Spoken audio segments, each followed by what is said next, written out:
Welcome to our August science call. I'm really excited for this one. It's been a while since I did a deep dive on CBG. We will have time for a Q&A at the end. And Cannabis Institute students, remember that at the end of this call, we are going to hang out and have our networking session. So please stick around. All right. So tonight we're going to talk about these 5 main things. What is CBG? What do the people say it helps? Because we're at this really cool space with CBG where the people know way more than science. What does the research say that it helps? How to think about dosing with CBG and where to get quality sources of CBG, both flower and oils in the States and Canada. Go us up here. My name's Andrea Maharg. I've been teaching for a very, very long time. And in 2016, cannabis saved my life and I couldn't figure out how to make it work. So I trained at the Cannabis Institute. And since then, since 2018, I've been out here on my own as Reveal Cannabis and also as part of the Cannabis Institute on this mission to make sure everybody knows cannabis is healthy and amazing. And I'm going to brag because Corinne tells me I need to brag about this more. I got to teach doctors. I got to write the curriculum that VeraHeal uses to train their own physicians so that they understand how cannabis works when they're offering medical recommendations in the States. So I really like to get nerdy on this plant. And like I said, I'm the program director at the Cannabis Institute. What is the Cannabis Institute? We teach passionate cannabis advocates to go out there and talk to the world about this plant. Hands up if you're a TCI student. We give you everything that you need to get out in the world and start talking and teaching about this plant within 3 to 6 months. That's our goal, is that you're out there in the world doing the thing, and we try to give you everything that you need for that. And our students do loads of things. They speak on stages, they write books, they hand their books to science greats in the industry. They work with doctors, they run workshops, retreats, they create content online. They do so much. So if that interests you, our fall cohort is going to be opening up soon, and we hope to see you there. All right, let's dive in to what is CBG. Okay, I'm going to get confusing right off the bat here because this presentation is all about CBG, but we're really talking about right here at the very beginning, when we're talking about the beginning of the plant, CBGA. So CBGA is the cannabinoid, the phytocannabinoid, the plant-based cannabinoid that grows first on the plant. So that's the initial cannabinoid that shows up, is CBGA. And as the plant matures, it changes through some enzymes that are happening in the plant into THCA or CBDA. And when you heat those up, they become THC or CBD. And when you heat up CBGA, it becomes CBG. So today we're going to be talking a lot about CBG, not a lot about CBGA. And I know this all sounds like alphabet soup at the beginning, but there is some cool stuff that I want to talk to you about later on. So I really want to set you up that this is kind of like, they call it the mother of all cannabinoids because literally the other cannabinoids are synthesized through processes out of CBG. And yeah, I already said all of this. Awesome. And we can heat it up to make CBGA into CBG. So how does it work? Like the vast majority of cannabinoids, it interacts with our endocannabinoid system. And this is important. If this is your first time hearing about the endocannabinoid system, it's the most important system in our body that very few people know about. And its job is to regulate all of our other systems and bring them back into a state of regulation or homeostasis. And you're going to see, as we talk about some specific conditions coming up tonight, how cool it is the way that CBG specifically does this, how it tells other receptors and channels like, hey, calm down, we're not doing that today. And that provides people with relief. You can see here like a mock-up of the endocannabinoid system. And what's important about this diagram for you, if you're new to it again, is that the endocannabinoid system exists in cells literally all over our body.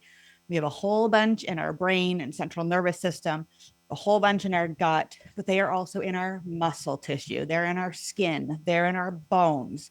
Endocannabinoid signaling is happening everywhere. And that is why cannabis works for so many different conditions, because the cannabis molecules can like go and activate targets where they're needed. Okay. So CBG, yeah, for sure, works with our endocannabinoid system. Although, interestingly, it doesn't bind to CB1 or CB2 super well. That's not the place it wants to hang out the most.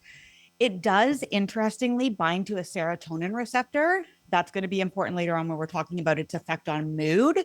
That's why. That's one of the reasons why. It also importantly blocks our natural bliss molecule. It's called anandamide. It's the thing that makes us feel really happy. It's one of the molecules that makes us feel really happy. It's the molecule that's actually responsible for the runner's high. It wasn't endorphins after all, it was anandamide. And we produce anandamide as we go about our day, and then it gets again, and it doesn't make us feel quite as happy anymore. CBG blocks that process from happening. So your natural bliss molecule, anandamide, once you produce it, sticks around longer in your brain, helping you feel better. And this is what I think is the coolest part about CBG. We call it a promiscuous molecule. And if you're one of the Cannabis Institute students, you know that we know a lot about CBD being a very promiscuous molecule. And, you know, in adult world, that means that you're like, you can go and interact with multiple partners. And that's the exact same thing of what a promiscuous molecule means in our body.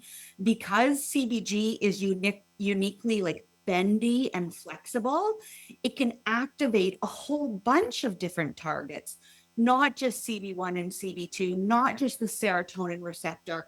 It can interact with different channels, different receptors all over the place.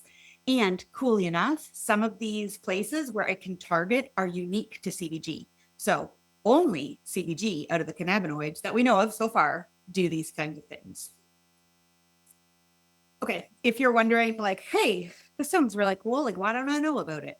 That comes back to what we talked about earlier, which is that CBG, as it grows, as the cannabis plant matures, it slowly gets changed into other cannabinoids. It gets changed into THCA and CBDA and CBGVA, all the things. And so for a long time, we didn't have really a way to access it unless you were always harvesting your plants much before they're actually ready, which means like lower harvest and a whole bunch of things.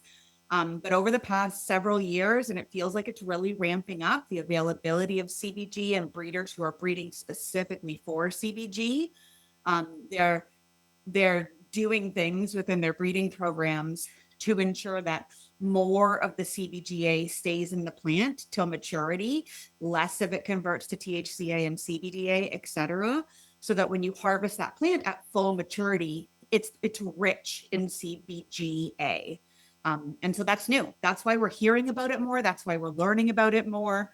This is not one of those cannabinoids that's synthesized through CBD, like acid washing.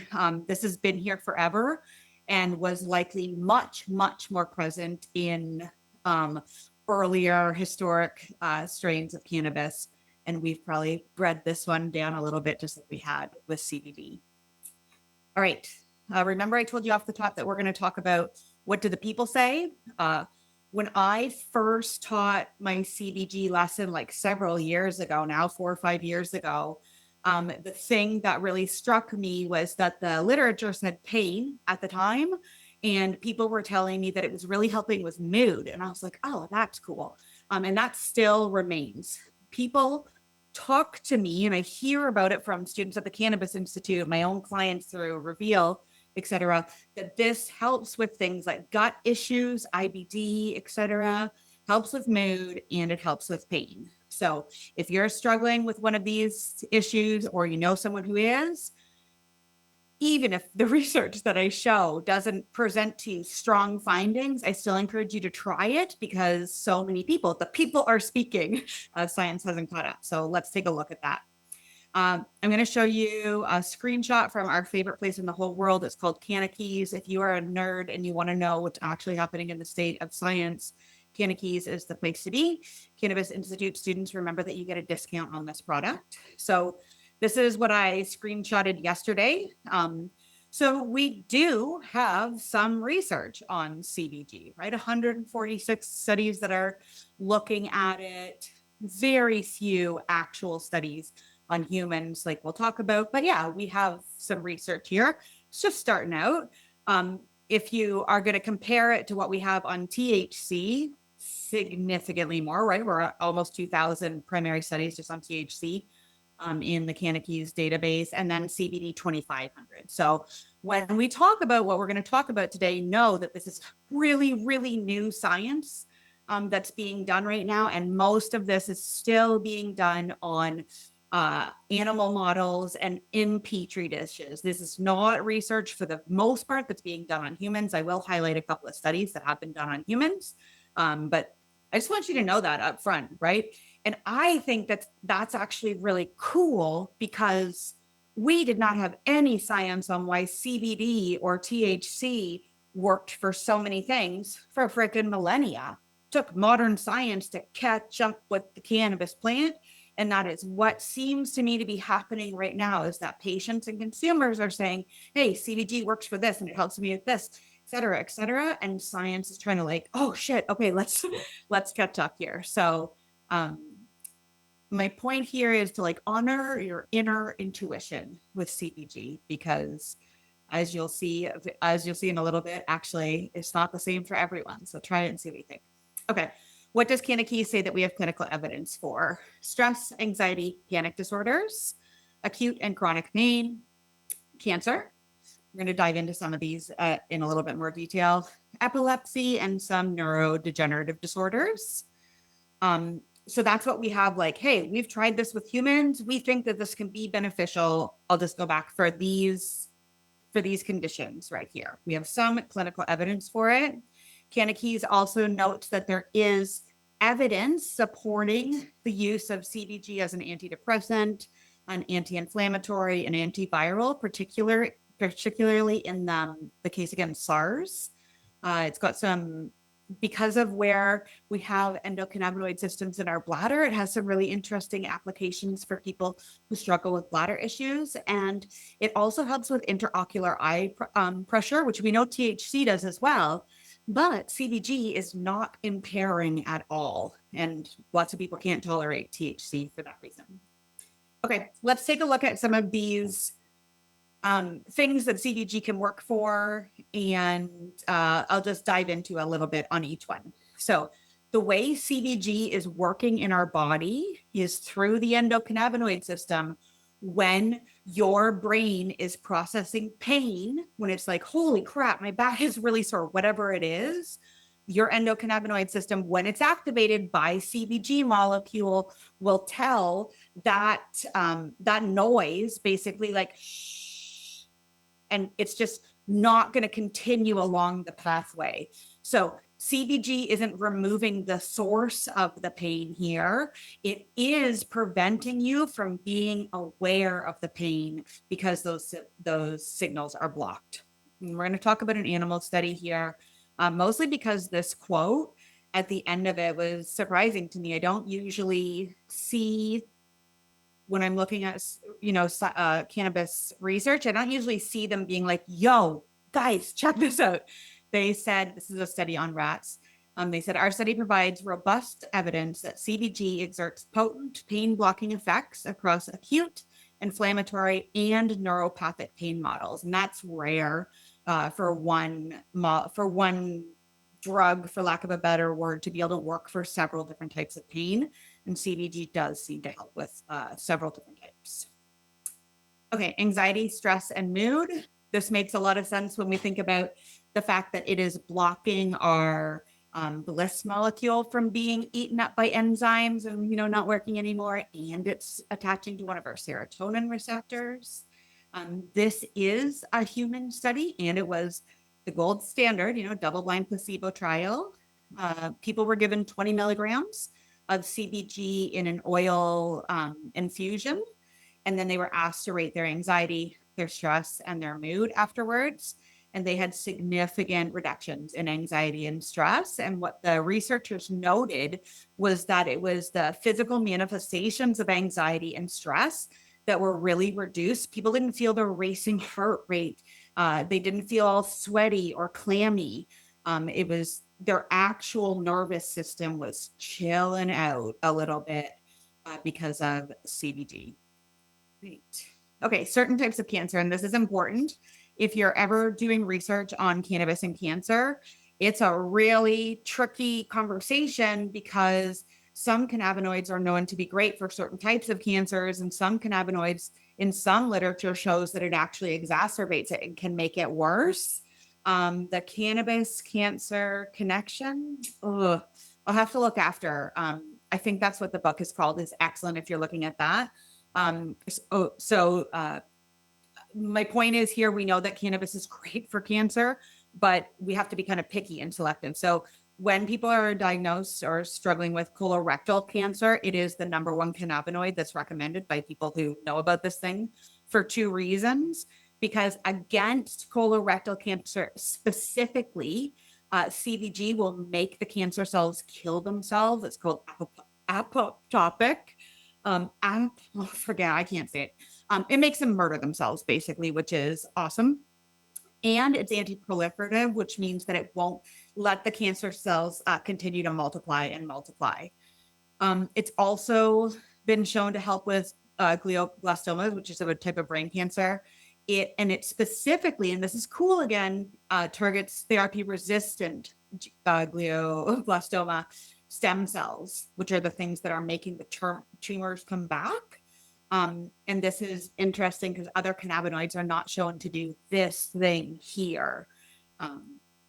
And we see benefits potentially coming down the line. Again, in real life world, yes, we see these. In science world, we're trying to catch up: prostate, breast, and pancreatic cancers. Okay, inflammation is a big one. This is where a lot of the gut health stuff comes from. CBG itself blocks inflammatory enzymes and regulates the immune response in conditions like IBD.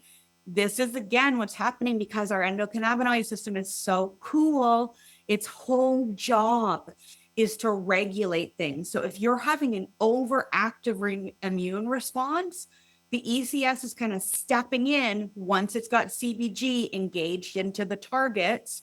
It's stepping in and saying, no, like, we're not going to have this. We're not going to have you continue to create this inflammation response. We're going to back it back down to normal. I just think it's so neat how it's working to like, oh, let's bring stuff back into balance. There was a study just done earlier this year on rheumatoid arthritis. And they noted at the beginning of the study that current treatments for rheumatoid arthritis are really costly and they have a lot of side effects. And I was like, oh, that's like everything, right? Like, most conditions that we're treating with pharmaceutical meds, that's expensive and there's side effects. And that is one of the coolest things about what they found. They were seeing how it was going to work with neutrophil activity, which is something specific. Well, it's something in rheumatoid arthritis. And it was able to reduce inflammation capacity. So like how much inflammation was happening by up to 98%. This, again, is an animal model. This was not in humans, but that's an incredible amount of reduction in inflammation. And it was able to specifically target these neutrophil created processes that are happening in rheumatoid arthritis. So again, because of this molecule's promiscuity and flexibility and its ability to be everywhere in our system, not just our endocannabinoid system, it's doing some good in there and no side effects and relatively inexpensive. All right, neuroprotection. I think we touched on this just off the top. It's showing significant potential, and a lot of this is due to inflammation relief again, in things like Huntington's and Parkinson's, ALS, multiple sclerosis.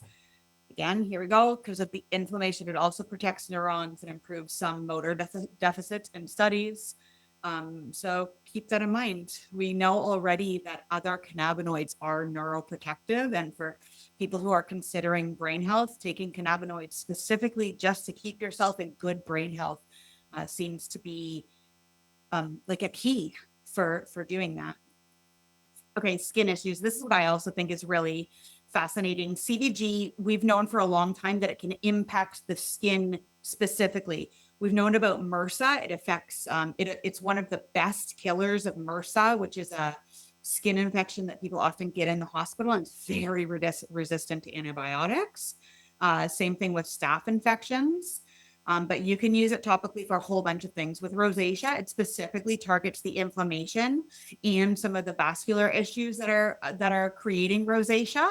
So in that case, it's actually targeting like what's creating rosacea as opposed to just treating the symptoms.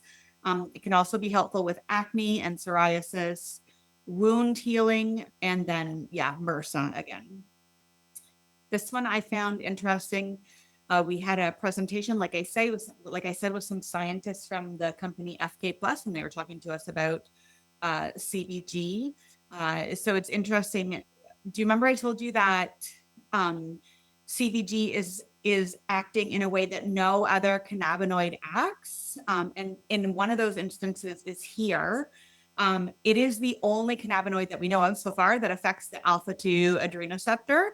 And this is the same target for many stimulant medications that people who are diagnosed with ADHD take, because it gives you like a stimulant-like effect. So a lot of people will choose to use CBG in the daytime, whether or not you have ADHD, because it gives you that kind of get up and go effect. And same thing anecdotally with autism, people find cannabis, all sorts of cannabinoids very regularly, or regulating, sorry. It's something that I'd like to do our next science call on is cannabis and autism, because there's so much cool research happening there with seeing exactly like giving kids saliva tests and seeing exactly what sort of markers are being brought back into balance within 20 minutes of taking a cannabinoid. It's really cool.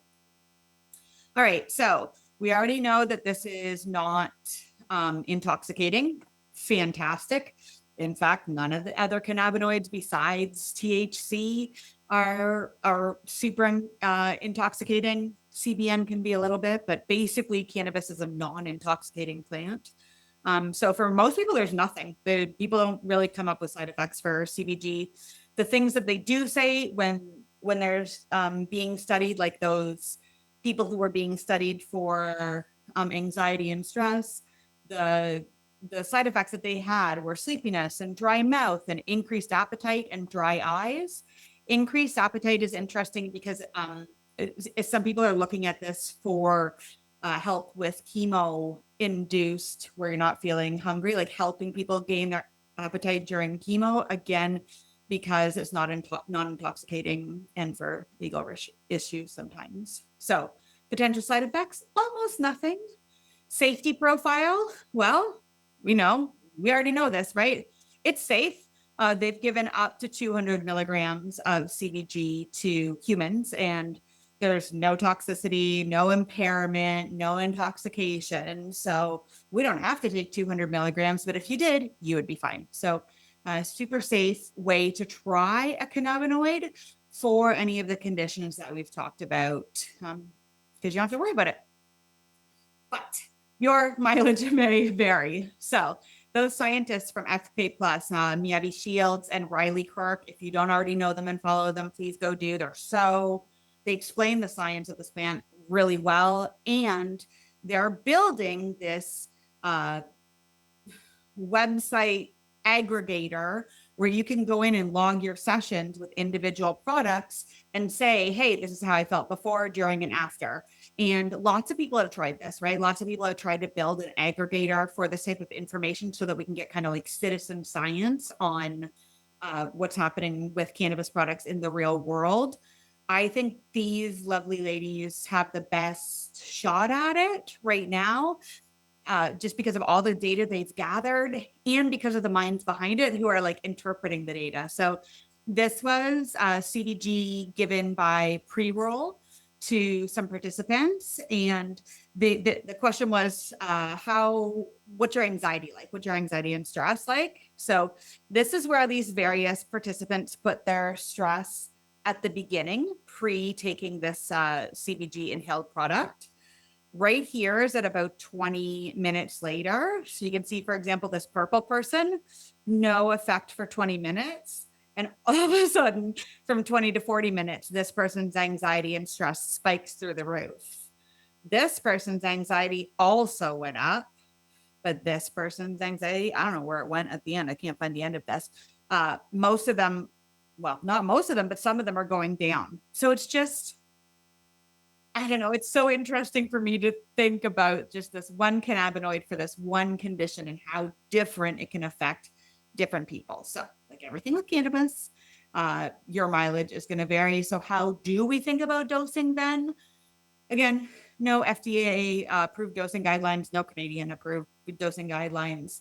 The studies, when they're doing it on humans, are usually using around 20 to 50 milligrams of usually a tincture-based CBG application. But again, we don't have very many studies, so it's not a great data point. So we're going to start low and go slow, like we always do. With the case of CBG, you can start at about 5 milligrams once or twice, maybe even 3 times a day, and move it up at 5 milligrams every 3, 4, 5, 6, 7 days, whatever your kind of like natural pace is, and see when you start noticing relief. You might note that that's going to take a while. It does take a while sometimes for cannabinoids to really do their job. And you're also trying really hard not to like overshoot your maximum dose. If your minimum effective dose where you're going to feel great on CBG is 10 milligrams and you start at 20, that's a waste. So for most people, we encourage them to try and track. So start with a low dose, track it, see how you feel, move up kind of slowly until you feel relief. However, we don't think about the CBG in isolation. And for most of us who know a thing or two about this plant, you're going to be adding CBG maybe more intentionally into your already rich cannabinoid diet, because we know that the best way to get the full benefit for the least amount of product is to consume whole plant products that contain CBG and maybe a little bit of THC and maybe some, I don't know, CBN, like loads of different cannabinoids in there. This is just the list of cannabinoids that Cannabis has data on. So, like you have a rich diet of cannabinoids that you can integrate in there. So my point is, if you're going to try CBG, you don't have to just try it. Lots of people do, so they can get like a baseline, but you don't have to just try it. You could try it along with CBD or along with a little bit of THC, etc. Most people find that type of approach to dosing helps them feel better faster with less medicine. Okay, we're going to quickly look at CBGA. Remember, this is the cannabinoid that the plant originally grew with. This is the actual mother cannabinoid. This is cannabigerolic acid, so CBG acid. And what's happening here is there's an extra little part on the cannabis molecule that hasn't fallen off yet because we've heated it up. So we know almost nothing about CBGA. And the way that you get it is by harvesting a CBG-rich plant and not heating it up, not decarbing it, not putting it into a vaporizer, using it raw. So like I said, do we know much? No, we really don't. We do know that it can help with epilepsy, although interestingly in higher doses, it can induce seizures. So caveat there. And one type of encephalopathy. So those are the only 2 things that we have clinical evidence for. Some other uses that Cannabis notes is that it's antibacterial. In fact, we should all be brushing our teeth with CBGA because it reduces bacteria that causes plaque better than the leading dental toothpaste. So look for that in a toothpaste near you. And it's also antiviral, again, in the case of SARS. But again, we don't know too much about it. What we do know, and what we know about all of the acidic cannabinoids so far, is that they are absorbed significantly better than their decarbed counterparts. So CBGA, you're going to take in way more of that actual molecule that interacts with your body if you're using it raw or unheated than you would if you were using CBG. Same thing with THCA, same thing with CBDA. So if you haven't checked out the acidic cannabinoids, they're cool for loads of reasons. Fun fact, did you know that CBG, like most cannabinoids actually, is not only found in cannabis? In fact, the most abundant source of CBG in the natural world that we know of so far is in this beautiful flower called the woolly umbrella, which is an herb native to South Africa. So I always think that's so cool when we find cannabinoids in other plants. Okay, where can we get it? We can get it at FK Plus. Like I said, these people from FK Plus who we've developed a partnership with at the Cannabis Institute reinvigorated my love of CBG by listening to them talk about some of the science that's behind it. They have a bunch of different gummy lines that have different amounts of cannabinoids in them, and some of them have CBG in it. Is this one of them? The relax one? I can't remember where I saw it. So yeah, if you are interested in a clean, excellent source of CBG along with other cannabinoids and nootropics, they have lots of cool things in here that are built to support these different profiles. So if you're looking to relax, everything that's in the relax gummies is going to be supporting that. CBG is definitely in the energy gummy, for example. Let me see if I can find where it says. No, I can't find where it says right now. Okay, so that is a great source. Healer, FK Plus and Healer only available in the United States. They can't ship internationally. Healer is another excellent source of CBG. And in this case, they have gummies, but they also have CBG in tincture form, in oil form. And for many of the Cannabis Institute people, for many of my clients, oils is actually the way to go. And this allows you to take 5 milligrams of CBG and 5 milligrams of CBD from a separate CBD dropper. So both of those places are excellent sources to start if you're looking for CBG. In the States, in Canada, we have varying degrees of access to it. My favorite product for almost everything actually is a company called MetaPharm. MetaPharm does have CBG tinctures in most provincial and territorial stores. That we don't have a straight CBG tincture, unfortunately, but this one is a really high quality one that I often recommend to clients. And sometimes we have a flower available called Sage and Sour. It's not available from what I can tell from my provincial store right now, but we have pretty limited access here. And that's the way it is right now. And if you're looking for flower and you're in the States, most people don't actually smoke CBG flower, from what I understand. I've never tried it except for in a joint with other, like it had a little bit of CBG, but it was mostly other things. So most people do use tinctures or topicals, but if you're looking for CBGA, or you want to make your own products, Horn Creek Hemp almost always has a strain that's CBG rich on their menu. And even if they don't have the one that's like really rich in CBG, yeah, this is 15%. No, it's not at the bottom. They have another section of their website that is strains that have much more CBD, for example, but a lot of CBG as well. So Horn Creek Hemp is a great place, again, to purchase in the States. All right. We are just about to jump into Q&A. I want to remind our students and grads to stick around because at the end, we're going to hang out and network together, hang out, chill. Guests, if you want to hang out with us, because we're awesome, you have to sign up to be a cannabis educator and coach with us so that you can stay next time. You can check us out at the Cannabis Institute, cannabisinstitute.co. And I'm going to turn this off because I am excited about this. I want to be able to see your beautiful faces. Who wants book club this winter, right? We have to have it back. Okay, that's what I thought. Even if none of you put your hand up, I was going to pretend that you all put your hand up and I was going to run Cannabis Book Club anyway. So I need your suggestions for books to run. We will probably do 4 sessions. We usually try to do October, November, December, and then January or February, so that we have some time to read the books. And also because eventually the weather does get nice again, I've been told. I really want to do Riley Kirk's newest book, but it's very expensive. So yeah, Reefer Wellness. Aaron's showing it to us right now. But yeah, it's expensive. So I don't know. Let me know if that's where you want to go. I saw Amanda was holding up the Kanakis book by Uwe Bleshing. We have some authors in the house. Is JJ still here? I can't tell. Maybe she is. Oh, yes. Yes, she is. We have some authors in the house.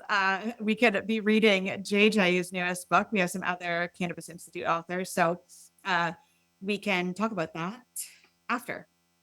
Okay, I'm ready for Q&A. Hi, CJ. So my experience with CBG, I actually use it from a company called Falcana. I think I said that correctly. They have just the CBG flower. And my boyfriend's trying to quit smoking. And so I've been rolling him joints with tobacco and half CBG, and he absolutely loves it. He can't even tell he's not smoking a full cigarette. So I'm going to slowly start transitioning that, but he's noticed a huge difference with that. That's super cool. I also suggest putting some CBD in there because we know CBD has some very anti-addictive properties.